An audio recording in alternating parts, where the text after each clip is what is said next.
Olá, senhores! Na reunião de hoje analisaremos uma série de 2011 chamada Agentes Fora da Lei. A série é basicamente assim. Um criminoso muito perigoso se preparou durante bastante tempo para conseguir fugir da prisão. E no dia certo, ele consegue fazer isso. O problema é que esse cara sai se vingando de todo mundo e criando um rastro de sangue por onde ele passa.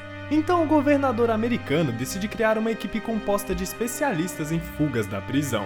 E eles têm a brilhante ideia de juntar os presos que mais fugiram das cadeias dos Estados Unidos e colocá-los nessa equipe.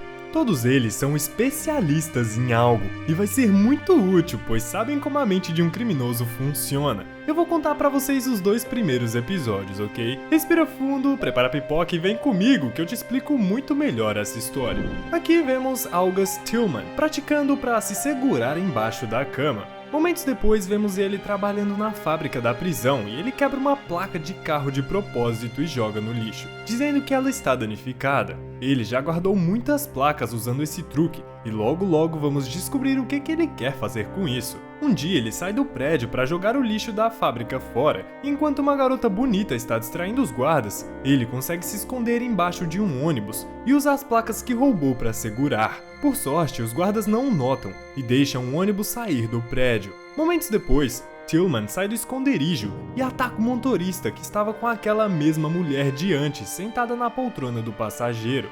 A cena então muda para um ex-marshal dos Estados Unidos, e só para você não ficar perdido, um marshal é uma mistura entre delegado e oficial de justiça, sacou? Voltando, esse cara se chama Ray Zacanelli, e ele perdeu o trabalho depois que foi condenado por roubar dinheiro na cena do crime. O atual marshal se chama Charlie Duchamp, e ele foi até o Ray pois precisa de ajuda em sua nova missão de trazer o Tillman de volta para a prisão. Mais tarde, na delegacia, Charlie dá a ideia de criar uma equipe de especialistas em fugir da prisão e pede para que Ray escolhesse alguns dos caras de uma lista de presidiários. Eles estão fazendo isso pois querem só os melhores de todos os Estados Unidos para resolver o caso e encontrar Tillman. Logo depois, somos apresentados a 4 mestres de fuga de vários presídios espalhados pelo país. O primeiro é um lutador chamado Gunderson, depois um traficante de armas chamado Shay Daniels, uma caçadora de recompensas e especialista em rastreio que se chama Filomena.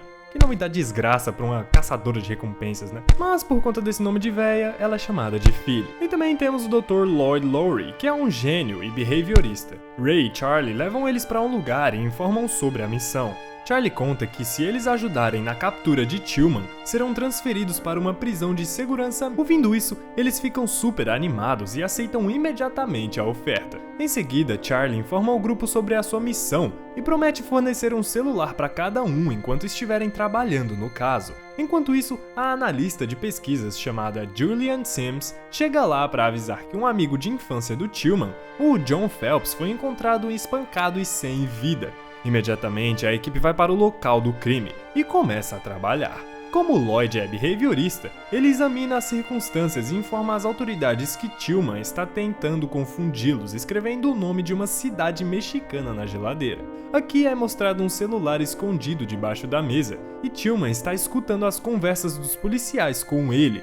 Na próxima cena, Sims liga para o Ray, avisando sobre um roubo de banco que aconteceu há 1 ano antes do Tillman ter sido preso, e acha que ele poderia ter envolvimento no caso. Logo, ela começa a coletar outras informações enquanto o time almoça num restaurante. Ela começa a enviar esses arquivos e eles descobrem que Tillman roubava bancos com os amigos desde adolescente, junto com o Phelps e o outro cara chamado Jimbo. Só que ao mesmo tempo que tudo isso acontece, podemos ver que Tillman já está dentro da casa do Jimbo, torturando ele para revelar onde está o dinheiro que roubaram há 1 ano. Jimbo se recusa a responder e é atingido por um martelo na cabeça. Obviamente, ele não sobrevive. Momentos depois, os policiais chegam lá e encontram um corpo na cadeira. Ray também encontra um celular embaixo da mesa e ameaça o Tillman dizendo que ele logo será capturado. Mais tarde, os policiais visitaram a casa de Carmen Manhover, que na época do assalto estava trabalhando no banco como atendente. Sentindo o perigo, o namorado de Carmen tenta distrair os policiais enquanto ela dá um jeito de fugir de lá. Por sorte, Charlie pede para Shay segui-la, e ele consegue parar ela no caminho. Durante o interrogatório, Carmen nega ter ajudado Tillman a assaltar o banco, e depois que Lloyd fala com ela, acaba concluindo que a menina é inocente. Nesse momento, Erica e Sims descobrem que o atendente Kyle Tiro é a pessoa realmente envolvida no roubo. Ela também diz que Kyle saiu do emprego depois de uma semana e está sumido. Enquanto isso, Tillman está na casa de Kyle ameaçando sua esposa e filha. Toda a equipe esperava que Kyle fizesse alguma movimentação para dar um sinal de vida, já que Tillman está à solta e ele está atacando todo mundo, mas não conseguem encontrar nada. Momentos depois, Philly e Lloyd, disfarçados como um casal, entram no bar do Frank, e ela fica olhando pro Frank o tempo todo tentando seduzi-lo. Depois que o bar fecha, Frank leva ela para um quarto e os dois começam a, digamos, dar uma leve supimpada, ficar cada vez mais próximos, e quando Frank se distrai, ela consegue roubar seu celular e sai do quarto dizendo que volta logo. Philly começa a procurar pelo número de Kyle no telefone, mas justamente nesse momento, Frank sai do quarto e vê isso. Ele agarra ela pelo pescoço, ameaçando revelar a sua verdadeira identidade. Enquanto isso, Lloyd consegue enviar uma mensagem para o Charlie, informando sobre a sua situação. Rapidamente, Charlie, Ray e Shy entram no bar, e Ray dá um disparo para ameaçar o Frank, tentando fazer ele se entregar. Com isso, Charlie fica furioso e grita com Ray, mandando ele seguir suas ordens, já que é o líder da missão. Na cena seguinte, depois de pegar o endereço de Kyle com Frank, a equipe chega na casa dele, onde encontram sua esposa amarrada em uma cadeira. Charlie desamarra ela e revela que Tillman levou sua filha e Kyle. Mais tarde, ela fornece informações sobre as características físicas do Kyle para Charlie, para poder localizar uma foto dele. E aqui descobrem que uma garota chamada Amy Flynn tem ajudado Tillman durante todo esse tempo. Depois de descobrir que Tillman estava indo para o Canadá com Amy, Ray sugere que deveriam chegar na fronteira antes para capturarem o Tillman. Então o time todo vai para a fronteira entre os Estados Unidos e o Canadá, onde Amy e Tillman param para abastecer o carro em uma estação de gasolina. Philly e Shy seguem eles e conseguem tirar Tillman do carro quando xingam a Amy. Quando Shy tenta tirar a filha de Kyle do carro, ele descobre que ela tem uma bomba presa no corpo e o controle está no celular de Tillman. Ray tenta se aproximar de Tillman e ameaça disparar contra ele, mas Charlie chega lá e impede Ray de fazer isso. Enquanto Tillman zoa o Ray e tenta fugir, Charlie o atinge bem no ombro. Na última cena do episódio, Lloyd está conversando com sua filha dentro de uma prisão. Philly está usando um computador para ver o saldo bancário dela, e Shy olhando para a foto da namorada dele, contando os dias para sair da prisão. O episódio termina com Ray explicando pro Charlie que ele roubou dinheiro na cena do crime para comprar um carro para sua filha. O segundo episódio começa numa penitenciária que fica na cidade de Clayton.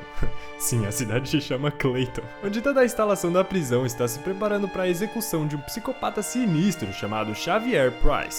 E ela vai acontecer daqui a alguns dias. Antes da execução, Xavier deu um jeito de roubar algumas ferramentas, como um lençol e uma caixa de grampos. No dia da execução, enquanto a instalação da prisão verifica o sistema elétrico do prédio, Xavier consegue usar os grampos para criar uma faísca e incendiar a sua cela. Ele também queimou a mão de propósito e gritou por socorro. Quando foi levado para o hospital da prisão, ele ataca o médico e escapa por um buraco bem pequeno. Com a ajuda do lençol, Xavier preparou uma faixa para se disfarçar como um manifestante. Lá nos Estados Unidos isso é bem comum quando vai acontecer uma execução. E ele chega no lado de fora da prisão usando um túnel subterrâneo. Só que, de repente, uma manifestante reconhece ele. Então o psicopata derruba ela e foge com o carro dela. A cena então muda para a delegacia, onde Lloyd e Shy são tirados da prisão para procurar Xavier. Aqui descobrem que Philly roubou algum dinheiro usando aquele computador e foi mandado de volta para sua antiga prisão com a pena dobrada. Eles também notam que tem uma substituta para ela. Seu nome é Erica Reed e os dois se perguntam qual é a habilidade especial dela. Charlie faz Erica assinar os papéis do contrato e logo em seguida todo o time é informado sobre o Xavier e seus crimes, incluindo como ele escapou da prisão. Só que as informações são meio estranhas, então Erica sugere que falem com a esposa de Xavier para saber mais sobre ele. Indo para outro lugar, vemos que Xavier vai até uma das casas dele e taca fogo nela. Na próxima cena, todo o time chega para conhecer a esposa de Xavier, e ela diz que seu marido é realmente um homem bom. Naquele momento, Sims liga pro Ray informando sobre uma casa comprada pelo Xavier há cerca de um ano em um leilão. Momentos depois, quando todo mundo chega na casa, ficam chocados por encontrá-la toda reduzida às cinzas. Mas mesmo assim, a equipe forense consegue recuperar uma caixa de plástico derretido. A perseguição não para e na próxima cena já vemos Xavier cavando o chão com uma garota sentada ao seu lado. A garota tá chorando muito e implora pra ele deixar ela ir. Mas Xavier é tão cruel que ele agarra ela pelos cabelos e quebra o seu pescoço.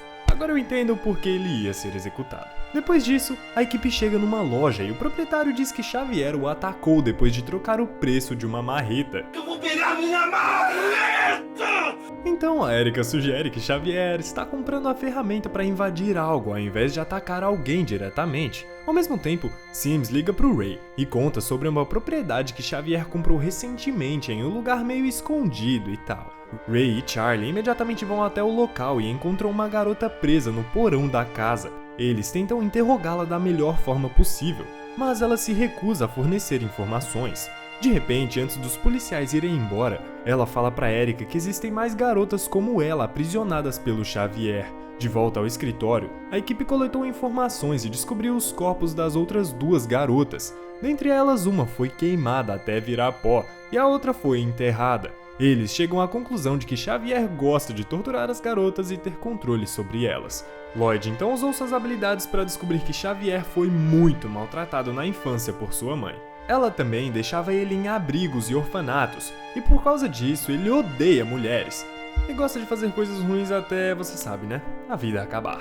Depois da revelação, Charlie pede para Sims fornecer alguns detalhes das mulheres que desapareceram perto da casa do Xavier desde o ano passado. Ela consegue os dados das mulheres desaparecidas nos últimos 6 meses. Vendo isso, Lloyd menciona que Xavier está escondendo algo pessoal das garotas que ele torturou para continuar se divertindo até encontrar outra. E sugere que deveriam pegar um mandado de busca e realizar uma operação dentro da casa de Xavier para achar essas coisas. Mais tarde, Ray, Charlie e Lloyd chegam na casa de Xavier e começam a procurar por toda a parte, apesar da esposa dele tentar impedi-los de fazer isso. Depois disso, Lloyd dá uma olhada mais próxima nas coleções de arte de Xavier e encontra um dente molar quebrado de uma mulher. Em seguida, eles encontram uma unha feminina e também um único fio de cabelo. Eu não sei como fizeram isso. Ray sugere realizar um teste genético no cabelo para descobrir a localização da terceira garota desaparecida, se isso for possível. Na próxima cena, enquanto a equipe tentava encontrar a terceira garota, eles recebem uma mensagem de vídeo do Xavier torturando uma mulher. O vídeo é muito escuro, então os oficiais não conseguem reconhecer a mulher. Mas Ray escuta um trem no fundo do vídeo e conclui que o edifício onde Xavier está mantendo a menina fica perto dos trilhos do trem. E então já conseguiram diminuir bastante a área onde terão que procurar. Então Sims faz uma pesquisa e apresenta uma lista com 8 casas nas trilhas do trem que ficam perto das outras casas de Xavier. Enquanto isso, Floyd se aproxima de Erika perguntando se ela perdeu recentemente seu filho, e ela fica com muita raiva e do nada começa a bater nele. Por conta de todo esse fuzuê no trabalho, Charlie algemou Erika no escritório e saiu para verificar os prédios sem ela. Na cena seguinte, Charlie e Ray checam cada um dos prédios, mas não conseguem encontrar nenhuma menina lá dentro. Mas quando escuta Sims e Ray falando sobre isso, Erika percebeu que Ray e Charlie estavam na cidade errada. Ela então revelou que o som que Ray ouviu no fundo do vídeo não era de um trem, mas de uma sirene industrial de uma refinaria na cidade de Sloan. Eu nem sei como ela sabe disso. É algum poder, será? Então, usando essa informação, Sims iniciou sua busca e identificou a garota desaparecida lá em Sloan.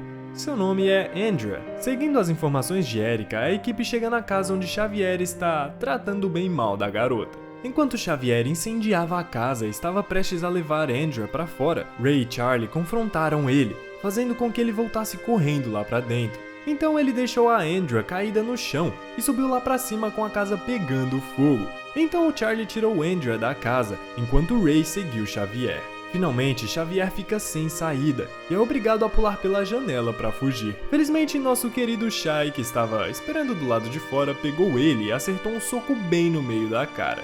Depois que Xavier foi capturado, Charlie visitou ele e garantiu que o psicopata iria passar o resto da vida na prisão isolada de segurança máxima e sofrendo por tudo que ele já fez com as meninas inocentes. Na última cena do episódio, Charlie explica pro Ray sobre o passado de Erika e como ela rastreou os assassinos de seu pai e acabou com todos eles sem ser pega. Depois de saber todas essas coisas sobre Erika, Ray foi visitá-la e sugeriu que ela controlasse sua raiva se quisesse fazer parte do time e reduzir a sua sentença. O episódio terminou com Erika concordando em seguir as regras da equipe e trabalhar com total controle da sua raiva.